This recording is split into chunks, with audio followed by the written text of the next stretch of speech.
Welcome to Reaching Out. My name is Gregory Floyd. I'm President Local 237 Teamsters. Today, our guest is Professor Dorian Warren of Columbia University, and he is also a frequent contributor on MSNBC. Professor Warren, welcome back to Reaching Out. Thank you very much, Mr. Floyd. Thank you. President Floyd. Well, Mr. Floyd, President Floyd, to you, Greg. All right, All right. Dorian. Okay. Now, you are originally from Chicago. Yes. And your background is your mother is a retired school teacher. She's a retired school teacher, a longtime member, 40-year member of the Chicago Teachers Union, who, by the way, are preparing to go on strike right now in Chicago. Well, let's talk about that for a second. Well, the new mayor of Chicago, as Rahm of last year, Emanuel. Rahm Emanuel, my mother calls him Rambo. He has decided that teachers don't deserve the raise they were promised by the previous mayor. And in fact, he's trying to not only cut their pay, but then extend the school day by 3 hours. So then they're getting a pay cut and they're working longer hours. And the teachers have finally said, under some progressive new leadership, no, we're not going to take this. So they took a strike vote a few weeks ago. Over 90% of teachers voted to go on strike, and they're making preparations. So they're serious. And how fast is the strike? Well, the schools are about to open. We'll know in 2 weeks if they end up going out on strike. So the Chicago mayor now wants the teachers to do more and get paid less. That's exactly right. And the teachers are standing up and saying, no, this is unacceptable. We deserve to be paid for the work that we do, especially if you're going to make the school day longer. Now, how do you think this is going to play into the presidential election? Because Chicago is Obama's home city. That's right. And Rahm Emanuel was his chief of staff. That's right. So there's a connection here. That's right. And, well, you know, Illinois is, like New York, is very much a blue state. And there's no question President Obama will win his home state of Illinois in the coming election. But you better believe he's going to stay out of that fight that the teachers union is having with Rambo right now, with Mayor Emanuel. So he's going to be silent. He doesn't want to get in the middle of that. And he needs the teachers unions like he needs the labor movement to win this election, especially in battleground states. Now, speaking of battleground states, the labor movement, the teachers union, everybody, we saw something brewing in Wisconsin earlier where the unions were sacrificed. I'm going to say sacrificed, and the president stood still. Yep. That sacrifice, that whole movement, it was not about the budget. It was about weakening the president's support.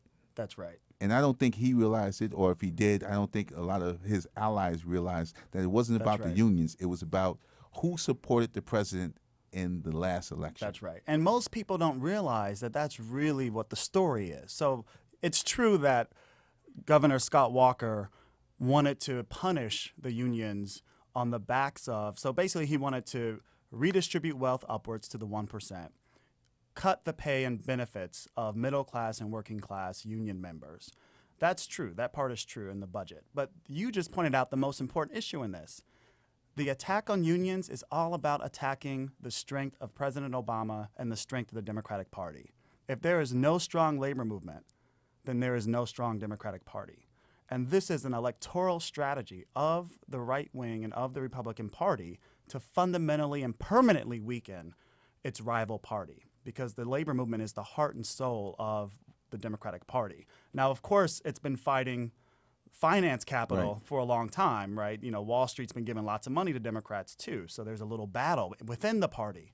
But on election day, it's who turns out the most amount of voters, and there's no organization in this country that can do that as well as the American labor movement.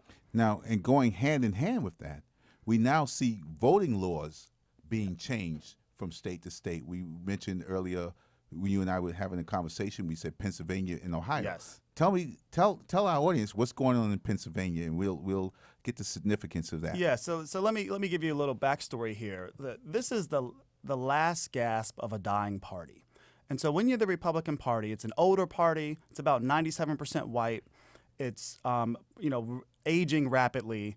They are not trying to recruit younger folks. They're not trying to recruit women. They're not trying to recruit people of color. So this is what happens if you're a shrinking party. Instead of trying to expand your membership or your constituency, your goal then becomes restrict who can vote for the other team. And that's precisely what's going on with what are called these voter ID laws. They've passed in several states, more than a dozen states, including Pennsylvania right next door. And the idea is to make it harder for older people, actually, who are Democratic leaning, as well as people of color, as well as young people. The idea is to make it harder for them to vote because they know that those folks tend to vote much more Democratic. And so the law was passed in Pennsylvania. The lead sponsor of that piece of legislation even said he was talking to other Republicans saying how great of a job they've done. He said, we passed the voter ID law and to give Mitt Romney the state. Yes. He was explicit about it. There's no secret. There's no conspiracy here. He said it out in the open. And so the law passed. Some groups like the ACLU, I think the NAACP was involved in challenging that law, but they lost that challenge at the state Supreme Court. So right now that law is in place, and I think groups on the left and liberal circles are now going to be focused on how do you register and mobilize people to get out to vote on Election Day. And by the way, they can't cite a case of voter fraud. You're more likely to get struck by lightning than we are to witness any kinds of voting fraud.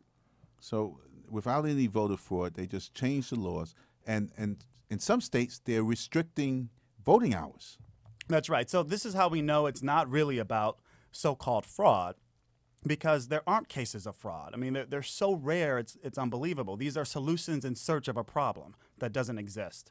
So it's not just about requiring other forms of identification, but in places like Ohio, in places like Missouri, in places like Minnesota, they have restricted the hours of voting and even early voting. So for instance, in Ohio, early voting starts roughly the week before or the weekend before Election Day. So let's say it starts on Friday and Saturday. So they've now restricted that so that you can only go to vote on Tuesday, which means if you're working and you have kids and you have family responsibilities, it's much harder to get to the polls than it would be if you can go on a Sunday after church. And we know that people that go to church, and especially from my community, African-American churches, there's always an attempt and an effort to get us to the polls after the service in states where you can go to when you can do early voting. So this is an explicit attempt to restrict the right to vote for people who are much more likely to vote for President Obama. Now, when you hear these things, and some people say, well, I don't believe it, you better believe it. So you have the labor movement being handcuffed. Yes. You have people who are voting for the president being restricted from voting by having to have ID, and others are being restricted from going to the polls because they're not making it convenient. This can have a significant effect on the election. Yes. Mitt Romney can actually win. Mitt Romney and his running mate Paul Ryan have a good shot at winning, without question.